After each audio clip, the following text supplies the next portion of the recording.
I don't know how many of you guys have seen the anime Blue Lock, but it's been messing with my mind while writing this review. Instead of saying blueprints, I keep going Blue Lock. I don't know why one is more prevalent than the other. You would think blueprints would be the one that is easier to remember, but I don't know. It's just the way my mind works. So for whatever reason, I am saying Blue Lock at any point during this review, and I don't catch it until the editing portion of the video. Please excuse me. Anyway, off on a tangent already. Greetings, ladies and gentlemen of the internet. Jan Michael here. Now, every single year, the DICE Awards likes to nominate at least one indie game for Game of the Year. This year, we have Blueprints, a roguelike puzzle game with a very interesting world and premise to it. But before we jump into that, we need to go ahead and start our review properly. As with any roguelite, RNG plays a very big role in the experience. And kind of like yesterday's video, you know my take on roguelites and RNG elements. I know it feels like I have a problem with like every single genre that doesn't appeal to me specifically, but I'm just trying to keep things fair. Let's see if the RNG screws over my experience this time around, or if the RNG gods are in my favor. Let's dive on in. To the architect, an empty blueprint represents a world of possibilities. I give and bequeath to my grandnephew all of my right, title, and interest in the house and land which I own near Mount Holly.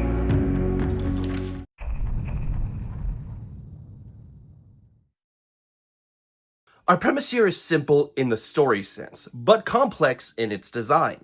You're a young man who has inherited his great-uncle's estate. That is, as long as you can solve its puzzles and make it to the elusive 46th room. A not-so-simple task, as the layout of the estate changes each day that passes. You enter the mansion, go up to a door, and choose one of 3 random rooms that the game gives you. Some rooms are dead ends that may hold special items, some rooms may be locked and need a key to pass through, some hold puzzles, some are just passageways, etc, etc.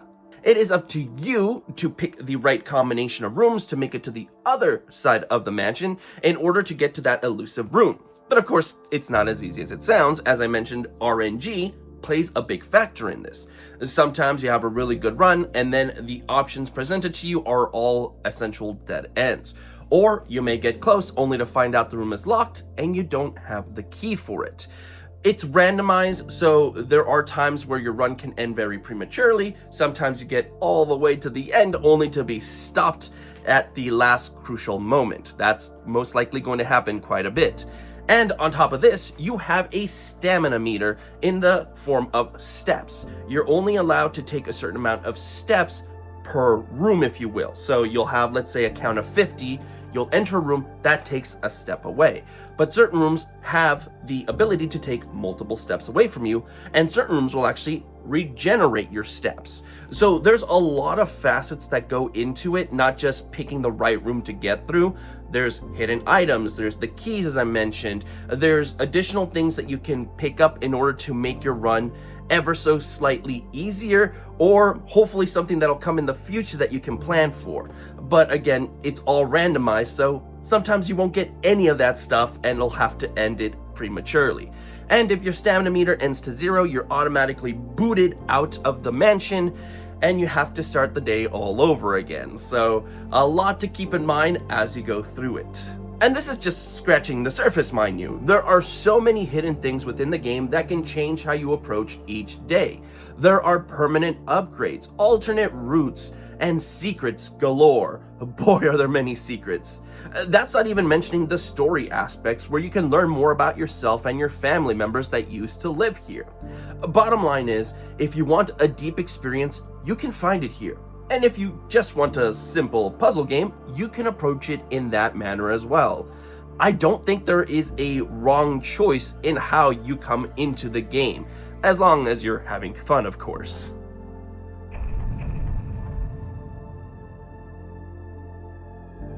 Blueprints does what great indie games like Balatro and Vampire Survivor did so well, which also earned them Game of the Year nominations.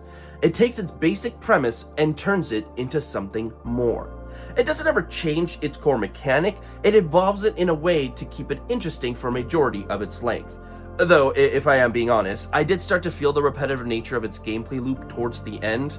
Some of the puzzles I found to be tedious, and knowing I had to solve another portion of it each run made certain rooms feel less exciting than others. It was also frustrating knowing what your next objective is, only to run into various bad RNG, making progress non-existent during certain runs.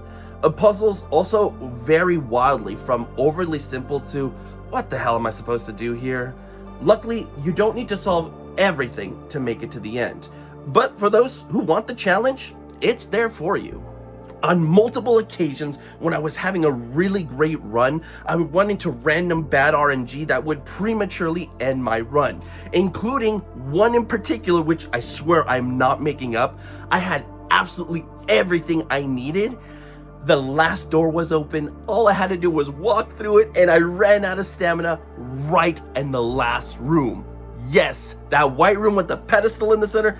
I walked in there, fucking passed out, and I had to do the entire thing all over again.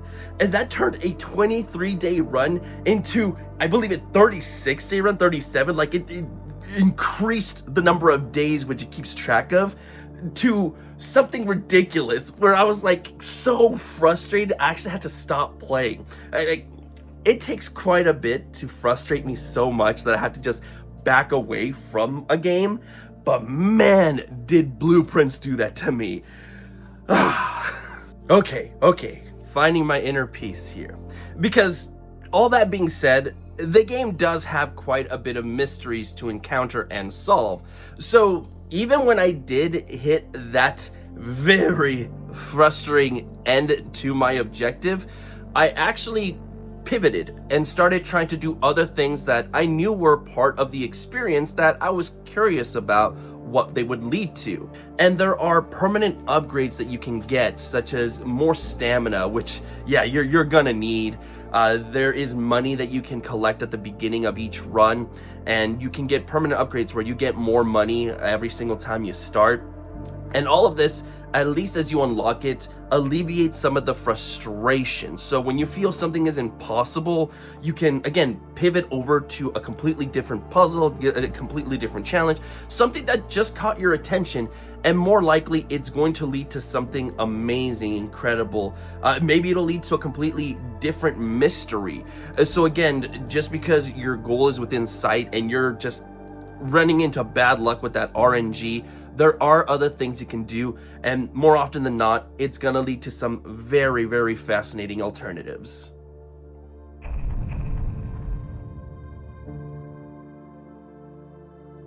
A great central gameplay design is going to keep you coming back for more, and that's exactly what Blueprints does. The central mechanic of having to choose from 3 random rooms each time you come to a door is fascinating on its own, but it's in how the game evolves the mechanic that keeps things interesting.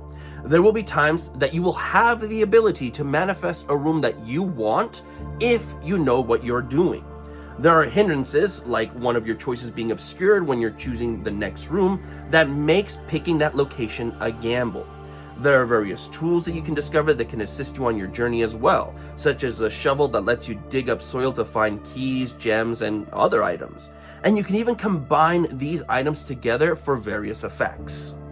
I can't go into absolutely every single mechanic that the game throws at you, but as I said before, you are going to find various things that are going to catch your attention.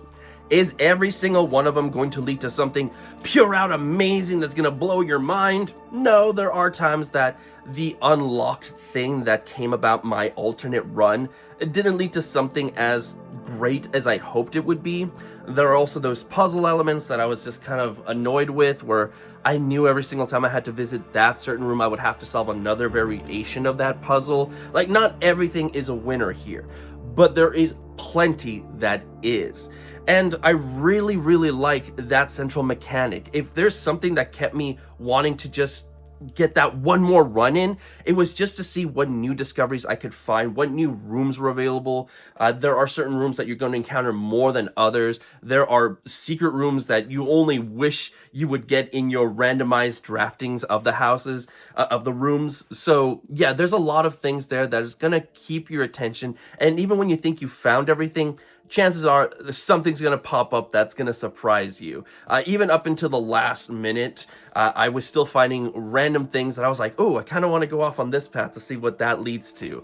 So all that to say, the mechanics of the game are fantastic. It is the highlight of the experience and the thing that is going to keep you playing time and time again.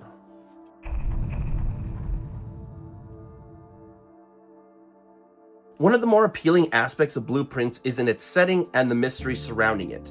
The atmosphere sells each of these mysteries and provides a certain feeling as you discover and solve each of them. As an example of something that I personally resonated with, you quickly come to realize that there are no people you encounter on your adventure through this estate. You read about them and you can infer what their lives are about based on the individual rooms and the letters that you find, but there is no dialogue exchanges with anyone. Yet, at one point, you can discover that someone may be watching your every move. And the way that it's presented is actually very spooky, like it's kind of unnerving. And after that, I couldn't help but look around to see if I could spot exactly what the game had shown me. And you now have that extra added tension of, is something gonna pop out at me? Am I gonna see somebody watching me through a window one day? And it just added more atmosphere to an already kind of creepy environment. It's moments like this that really elevated my enjoyment of the game. I'm going to tell you about a personal experience that actually elicited the same reaction that I felt while playing this game. And that's when I was a kid, I would go and visit my grandparents, and they had a very, very big basement. And this wasn't like just one large room, it was multiple rooms. It was almost like a little tiny labyrinth underneath the house. Not that you could get lost in it, but I remember as a kid, it was very, very big. And there was nothing down there. Like the rooms weren't like furbished or anything. It was just kind of like a storage area for them. And I remember I would explore, and it felt like I was the only one in the house just because it was quiet, it was eerie. Was there somebody watching me? Am I gonna encounter something creepy and scary? It was just like an adventure that I had as a kid. And I found myself recollecting those memories, recalling those memories while playing Blueprints. So on that end, I kind of felt very personally touched by it. Now, obviously that's going to differ from everybody. You might not have ever had that type of experience. But to me, that's what I kind of gravitated to, and it almost kind of was comfort, even though it was kind of creepy at the same time.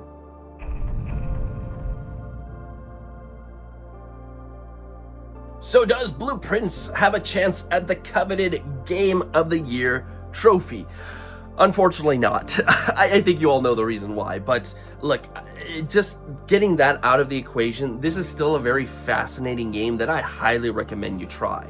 I agree, it's not going to be for everyone. Not everyone is going to like that RNG element to it. It's very frustrating at points. If you're looking for some grand story that's going to suck you in, which you know I'm always a fan of, that's not here either. There are fascinating individual tales, but yeah, if you're looking for more of a narrative experience, again, this isn't going to provide that. There's also the frustrating elements that I mentioned beforehand, but overall, even with the negatives, this is still a very solid game that I would say please at least give it a try. Even if you're not ultimately sold on the overall experience, I can still see everybody having fun to a degree, for a time anyway. As such, Blueprints inherits a 4 out of 5 from me, with a recommendation to play it. If you like creative puzzle games with great atmosphere, this is going to give you what you want. And if you don't, there may still be enough here to keep you entertained to a degree. I say take the challenge and find out for yourself if this is an estate you would want to inherit or not. Should my grandnephew fail, then this gift shall lapse.